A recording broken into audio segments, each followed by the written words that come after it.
اور جب مدین کے پانی کے مقام پر پہنچے تو دیکھا کہ وہاں لوگ جمع ہو رہے اور اپنے مویشیوں کو پانی پلا رہے ہیں، اور ان کے ایک طرف دو عورتیں اپنی بکریوں کو روکے کھڑی ہیں۔ موسیٰ نے ان سے کہا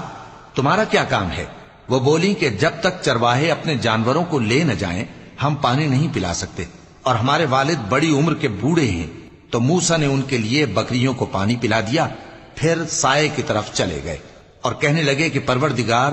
میں اس کا محتاج ہوں کہ تو مجھ پر اپنی نعمت نازل فرمائے۔ تھوڑی دیر کے بعد ان میں سے ایک عورت جو شرماتی اور لجاتی چلی آتی تھی موسیٰ کے پاس آئی، کہنے لگی کہ تم کو میرے والد بلاتے ہیں کہ تم نے جو ہمارے لیے پانی پلایا تھا اس کی تم کو اجرت دیں۔ پھر جب وہ ان کے پاس آئے اور ان سے اپنا ماجرا بیان کیا تو انہوں نے کہا کہ کچھ خوف نہ کرو، تم ظالم لوگوں سے بچ آئے ہو۔